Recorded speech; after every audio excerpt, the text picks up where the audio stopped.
जय श्री राधे कृष्णा भक्तों। जय बाबा गणनाथ। हर हर महादेव।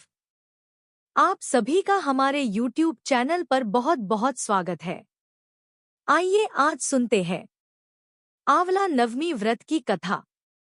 अगर आपको यह वीडियो अच्छा लगता है तो शेयर जरूर करें। एक समय की कहानी है। एक राजा था। उसका प्रण था वह रोज 1.25 मन आंवले दान करके ही खाना खाता था। इससे उसका नाम आंवलिया राजा पड़ गया। एक दिन उसके बेटे बहू ने सोचा कि राजा इतने सारे आंवले रोजाना दान करते हैं, इस प्रकार तो एक दिन सारा खजाना खाली हो जाएगा। इसीलिए बेटे ने राजा से कहा कि उसे इस तरह दान करना बंद कर देना चाहिए। बेटे की बात सुनकर राजा को बहुत दुख हुआ और राजा रानी महल छोड़कर बियाबान जंगल में जाकर बैठ गए। राजा रानी आंवला दान नहीं कर पाए और प्रण के कारण कुछ खाया नहीं। जब भूखे प्यासे 7 दिन हो गए तब भगवान ने सोचा कि यदि मैंने इसका प्रण नहीं रखा और इसका सत नहीं रखा तो विश्वास चला जाएगा। इसलिए भगवान ने जंगल में ही महल, राज्य और बाग बगीचे सब बना दिए और ढेरों आंवले के पेड़ लगा दिए। सुबह राजा रानी उठे तो देखा कि जंगल में उनके राज्य से भी दुगना राज्य बसा हुआ है। राजा रानी से कहने लगे कि है रानी सत मत छोड़े। सूरमा सत छोड़िया पत जाए, सत की छोड़ी लक्ष्मी फेर मिलेगी आए। आओ नहा धोकर आंवले दान करें और भोजन करें। राजा रानी ने आंवले दान करके खाना खाया और खुशी खुशी जंगल में रहने लगे। उधर आंवला देवता का अपमान करने व माता पिता से बुरा व्यवहार करने के कारण बहू बेटे के बुरे दिन आ गए।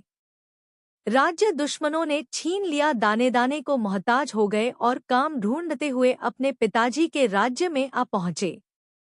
उनके हालात इतने बिगड़े हुए थे कि पिता ने उन्हें बिना पहचाने हुए काम पर रख लिया।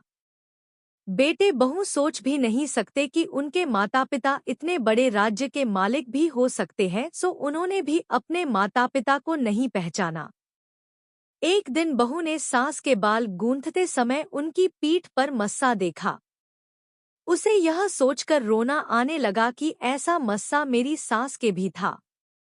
हमने ये सोचकर उन्हें आंवले दान करने से रोका था कि हमारा धन नष्ट हो जाएगा। आज वे लोग न जाने कहाँ होंगे।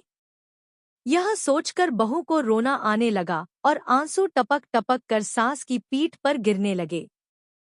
रानी ने तुरंत पलटकर देखा और पूछा कि तू क्यों रो रही है? उसने बताया आपकी पीठ जैसा मस्सा मेरी सास की पीठ पर भी था। हमने उन्हें आंवले दान करने से मना कर दिया था, इसलिए वे घर छोड़कर कहीं चले गए।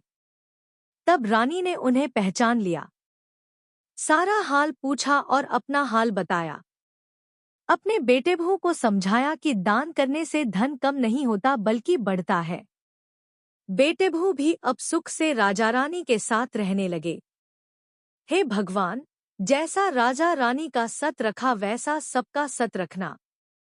कहते सुनते सारे परिवार का सुख रखना। तो आपको यह कथा कैसी लगी कमेंट्स करके जरूर बताएं जी। श्री हरि राधे राधे।